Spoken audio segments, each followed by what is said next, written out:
அனைவருக்கும் வணக்கம். Greetings all. Welcome back to our channel AMS Coaching Centre. எப்படி இருக்கீங்க எல்லாரும்? ஹோப் நலமாக இருப்பீங்க. அண்ட் ஏதாவது கஷ்டங்கள் இருந்தாலும் சீக்கிரமாக சரியாயிடும். ரொம்ப நாளாக எதிர்பார்த்துட்டு இருந்த ஒரு எக்ஸாம் அப்டேட்டை நம்ம கவர்மெண்ட் வந்து கொடுத்துருக்காங்க. ஸோ அவங்க முன்னாடியே சொல்லியிருந்தாங்க குவார்ட்டர்லி அண்ட் ஆஃபர்லி எக்ஸாம்ஸ் நாங்கள் கண்டக்ட் பண்ண மாட்டோம், அதுக்கு பதிலாக ரிவிஷன் டெஸ்ட் கண்டக்ட் பண்ணுவோன்னு. ஸோ அந்த ரிவிஷன் டெஸ்ட்டுக்கான சிலபஸை இப்போ வெளியிட்டிருக்காங்க.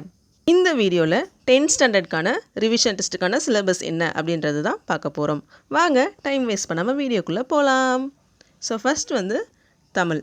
ஸோ அவங்க மாதம் சொல்லி கொடுத்துருக்காங்க இல்லையா? ஸோ அதில் வந்து நவம்பர் மந்தில் என்ன கம்ப்ளீட் பண்ணணும் அண்ட் டிசம்பர் மந்தில் என்ன கம்ப்ளீட் பண்ணணுன்றதை கொடுத்துருக்காங்க.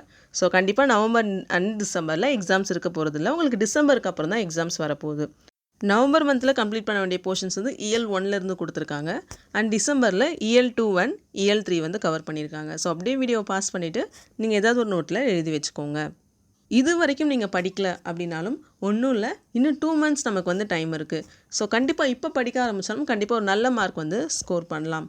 மேபி உங்கள் ஸ்கூலில் வந்து வேறு சிலபஸ் இப்போ வந்து கவர் பண்ணிகிட்ருக்கலாம், இல்லை வேறு ஏதாவது எக்ஸாம்ஸ் வந்து இப்போ நடக்கிற மாதிரி இருக்கலாம்.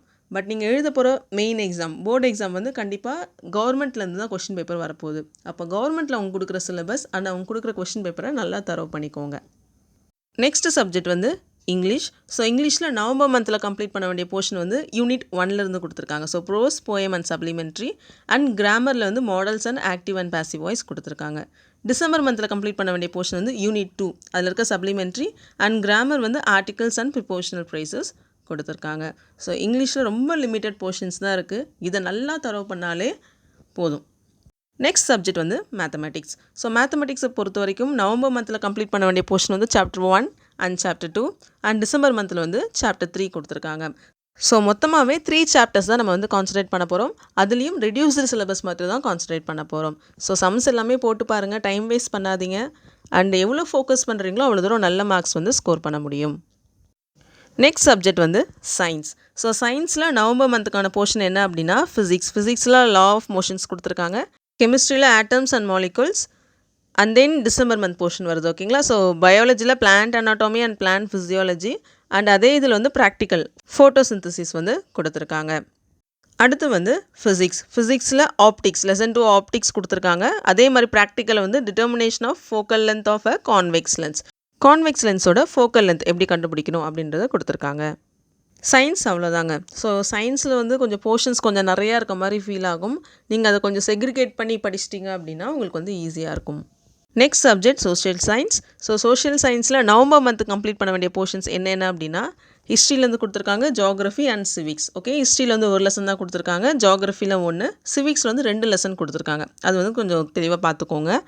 நெக்ஸ்ட் வந்து டிசம்பர் வந்து economics, history and geography cover பண்ணியிருக்காங்க. இதில் எக்கனாமிக்ஸ் ஒரு லெசன் தான் கொடுத்துருக்காங்க, ஹிஸ்ட்ரி ஒரு லெசன் தான் கொடுத்துருக்காங்க அண்ட் ஜியாகிரஃபியும் ஒரு லெசன் தான் கொடுத்துருக்காங்க. ஆல் டுகெதர் பார்த்தோம் அப்படின்னா ஹிஸ்ட்ரியில் நீங்கள் 2 லெசன்ஸ் படிக்கணும், ஜியாகிரஃபியில் 2 லெசன்ஸ் படிக்கணும், சிவிக்ஸில் 2 லெசன்ஸ் படிக்கணும் அண்ட் எக்கனாமிக்ஸில் ஒரு லெசன் படிக்கணும். அவ்வளோதாங்க. ஸோ 5 சப்ஜெக்ட்டுக்கும் என்னென்ன சிலபஸ் அப்படின்றத இந்த வீடியோவில் நம்ம பார்த்துருக்கோம். பாஸ் பண்ணி நீங்கள் என்ன பண்ணுங்கள், அதை வந்து எழுதி வச்சுக்கோங்க, இல்லை மார்க் பண்ணி வச்சுக்கோங்க.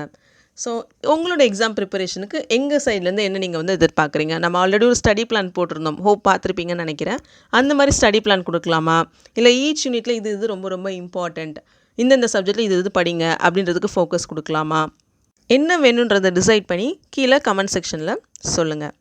தேங்க்யூ.